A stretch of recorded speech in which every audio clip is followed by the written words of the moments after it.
Case number 1 ITP. ITP यानी idiopathic thrombocytopenia purpura. ये ऐसी डिजीज़ है जिसमें जो ब्लड सेल प्लेटलेट के ब्लड सेल हैं वो कम हो जाते हैं और प्लेटलेट ये क्लॉटिंग फैक्टर है। अगर ये कम हो जाए तो बहुत ज़्यादा ब्लीडिंग हो जाती है और ब्लीडिंग ज़्यादा होने से शरीर का बहुत सारा नुकसान हो सकता है।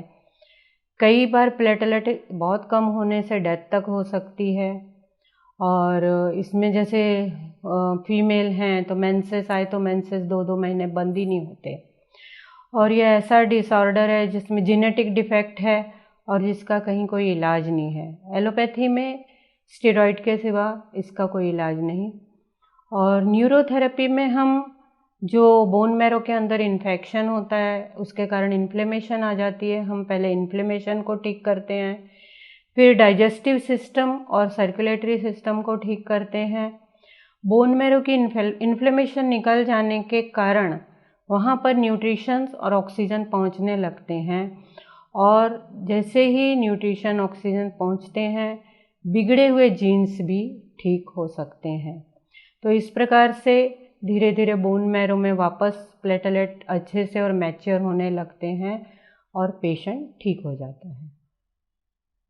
कि जो डिजीज़ है उसका नाम है आईटीपी, इडियोपैथिक थ्रोम्बोसाइटोपेनिया पर्पुरा। यानी इडियोपैथिक यानी जिसका कोई पता नहीं है, थ्रोम्बोसाइटोपेनिया यानी जिसमें थ्रोम्बोसाइट प्लेटलेट्स कम हो जाते हैं। पर्पुरा मीन्स जो बॉडी के ऊपर ऐसे निशान जैसे आते हैं, तो इसका नाम है आईटीपी यानी इडियोपैथिक थ्रोम्बोसाइटोपेनिया पर्पुरा। असल में मेरी बेटी का ही केस था जिसके लिए हम लोगों को बहुत मेहनत करनी पड़ी। जब पहले वो छोटी थी 6 साल की, तब ये स्कूल में जाती थी और वहाँ उसके बॉडी पे ऐसे निशान आने लगे। बहुत एक्टिव, बहुत मतलब खेलना वेलना करती थी और अचानक वो डल होने लगी। उसके बाद वो स्कूल में सो जाती थी। तो टीचर ने हमको कहा कि इसको कुछ प्रॉब्लम है, प्लीज़ आप देखिए।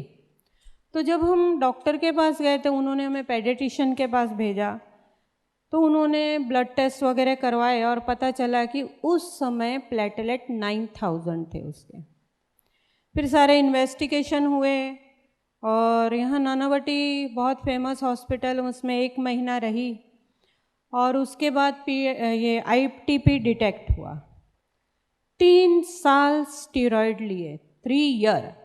वो इतनी छोटी सी बच्ची ऐसे फूल गई, एकदम मतलब मोटी हो गई, उसकी चीज़ें चेंज हो गई और उसको 15 साल तक वो जो स्टेरॉइड लिया उसकी तकलीफ ली। 3 साल के बाद उसका वो स्टेरॉइड धीरे धीरे बंद हुआ और उसके प्लेटलेट नॉर्मल हुए। और उसके बाद में जो उसको साइड इफ़ेक्ट हुए वो कंटिन्यू पेट का सारा प्रॉब्लम, एसिडिटी, छोटा सा सर दर्द भी हुआ तो उसको हॉस्पिटलाइज करना पड़ता था, सलाइन लगानी पड़ती थी। बुखार आ गया तो भी उसको हॉस्पिटलाइज ले जाना पड़ता, क्योंकि इतना बॉडी साथ ही नहीं देती थी। लेकिन जब वो 15 साल की हुई तब तक मैं न्यूरोथेरेपी में आ चुकी थी। फिर मैंने उसको जो न्यूरोथेरेपी के ट्रीटमेंट वगैरह दिए, 1-8 साल में वो बिल्कुल ठीक हो गई, नॉर्मल हो गई। स्टार्टिंग में जो ये आईटीपी का प्रॉब्लम आया, हर दिन टेस्ट होता था, बाद में हर हफ्ते टेस्ट होता था, उसके बाद हर 15 दिन में, फिर हर महीने, ऐसे करते करते 3 साल निकाले और उसके बाद वो नॉर्मलाइज हुआ। धीरे धीरे वो 6 महीने में टेस्ट हुआ, 1 साल में हुआ, भाई प्लेटलेट 2 लाख हैं, 1 लाख हैं, 3 लाख हैं, चलो चलता रहा लाइफ। और उसकी उम्र हो गई 26 साल। 20 साल बाद उसके बेबी हुआ, उसकी शादी हुई, बच्चा हुआ। जब बेबी हुआ तो पता नहीं क्यों मेरे दिमाग में डाउट आया, वो 2 महीने का बच्चा था, 2-3 महीने का। मैंने उनको कहा एक बार ना तो टेस्ट करा ले, तेरे रिपोर्ट करवा ले। बोली ठीक है। उसने ब्लड टेस्ट करवाए और उसका प्लेटलेट था 20,000। वो 20,000 देख के घबरा गई। मैंने कहा दूसरी लैब में कराओ, शायद गलती हो गई हो। फिर दूसरी लैब में करवाया तो 21,000।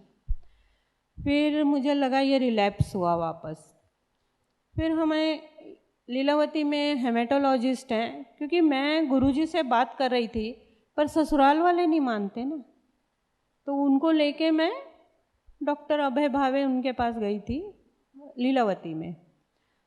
तो उन्होंने कहा कि ठीक है, अगर ब्लीडिंग नहीं आ रही तब तक ठीक है, कहीं से भी मुंह से नाक से ब्लीडिंग हुई तो फिर हॉस्पिटलाइज करना। फिर हमारे पास स्टीरॉयड हैं, एक ITG इंजेक्शन है जो 30,000 का एक इंजेक्शन 2006 में था, और वो वीक में 2 इंजेक्शन लगेंगे, एटलीस्ट 5 लाख का आपका 1 महीने का बजट है।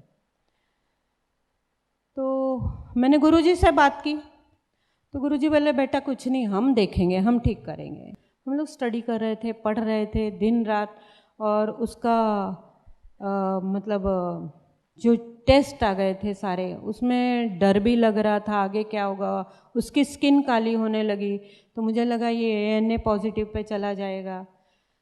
तो ऐसे मतलब कंटिन्यू सुबह शाम रात पढ़ाई करके कि ये थ्रोम्बोसाइट कहाँ से कैसे जनरेट होंगे, ये क्यों डीजनरेट हुए।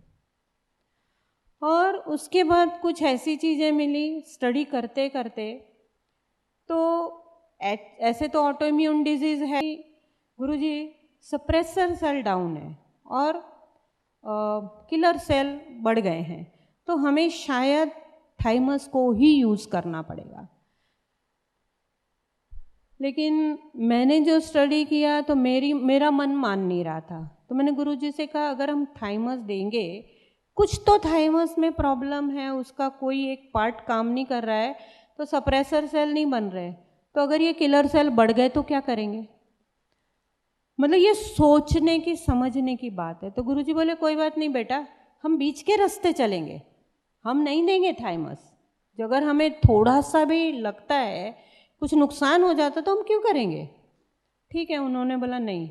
फिर मैंने खुद ही एक चीज़ ऐसी मुझे मिली पढ़ते पढ़ते कि डाइजेस्टिव सिस्टम में अगर स्टमक ठीक है, लीवर ठीक है, पैनक्रियास ठीक है, तो ऐसे ऐसे चीज़ें बनती हैं।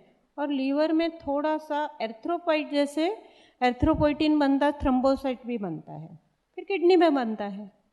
तो हमने बोन मैरो को एक्टिवेट करना, तो अगर वहाँ इन्फ्लेमेशन है या इन्फेक्शन हुआ है तो हमको वाया बॉडी के ऑर्गन को ही एक्टिवेट करना होगा, ताकि वो वहाँ की चीज़ों को जो प्रॉब्लम आया उसको वो बॉडी सॉल्व करे। तो इसीलिए सबसे पहले हमने विटामिन्स मतलब थायमिन, नायसिन, B12 ये देना शुरू किया। ये एक फार्मूला ही बनाया जो बहुत माइल्ड फार्मूला था। यहाँ आप फार्मूला दिखा दो, बहुत माइल्ड फार्मूला था। वो एक टाइम में 3 बार देते थे, मतलब 1 घंटा लगता था 3 बार देने में, दिन में 3 बार ऐसे देते थे।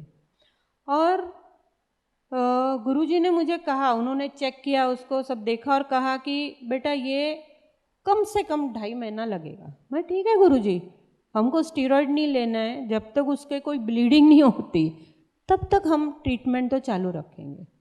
ट्रीटमेंट शुरू कर दी। गुरुजी का सोच, गुरुजी के विचार, उन्होंने मुझे जजमेंट दी। पहले महीने में बेटा थोड़ा बढ़ेगा, सेकेंड मंथ में और बढ़ेगा, पर थर्ड मंथ आते आते वो 2 लाख के ऊपर होगा। और जैसे उन्होंने कहा वैसे ही हुआ। पहले महीने में 40 से 50 लाख हज़ार हुआ, और सेकेंड मंथ में 80 to 90,000, और थर्ड मंथ आते आते जब 15 दिन हुए थे तो उसका 2,07,000 आया। और 2,07,000 2006 में आया। उसके बाद हमने हर महीने, हर 15-15 दिन में टेस्ट होते थे, महीने में टेस्ट होते थे। उसके बाद वो नीचे कभी भी नहीं गया।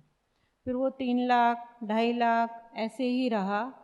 और 2023 आज तक वैसा ही है, वो वापस रिलैप्स नहीं हुआ, और उसकी हेल्थ बहुत अच्छी हो गई, और अभी भी तबीयत बहुत ठीक है।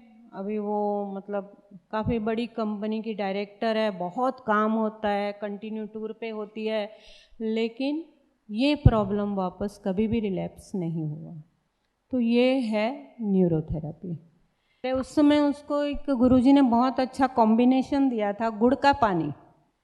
गुड़ के पानी में थोड़ा सा नींबू डालना, तो बोले कैल्शियम है, आयरन है, ऐसा एक कॉम्बिनेशन। वो रोज़ 1 गिलास उसको देते थे, वो गुरुजी ने बताया था।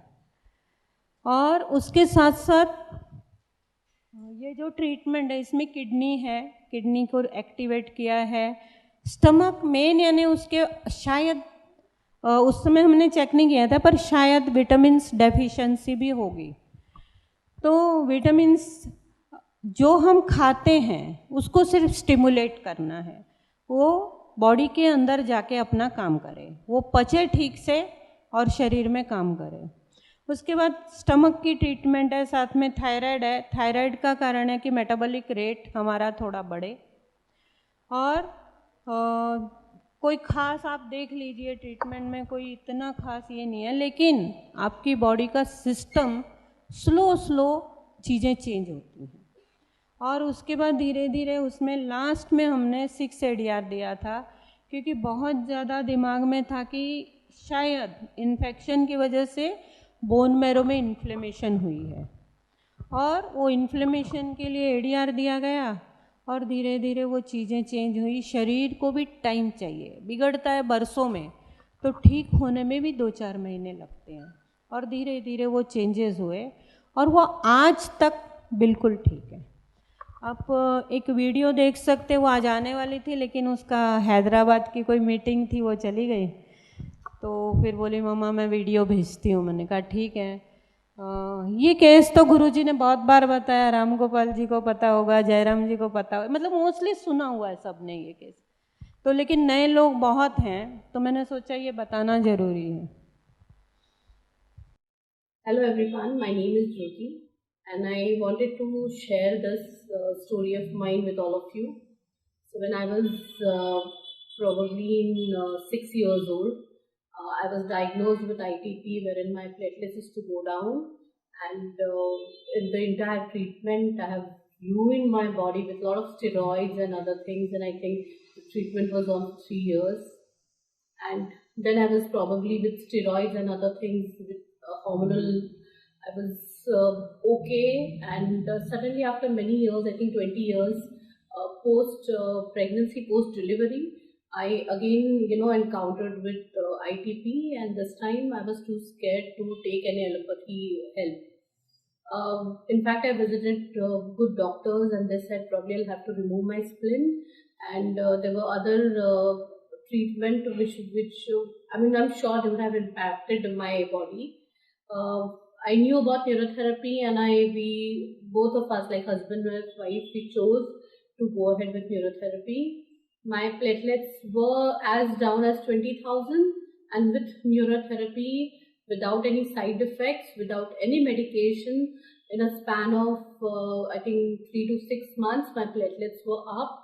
And I'm very, very happy to share this, that after my son is 17 years now, so after 17 years, no issues. My platelets are always about 2 lakhs, and I did not have any problem with regards to that. So I really thank neurotherapy and the entire Dr. Lajpat Rai Mehra's team. I think Mr. Lajpat Rai Mehra is a blessing for all of us. And here I am absolutely perfect without any side effects. So I do recommend neurotherapy for everyone. Thanks a lot.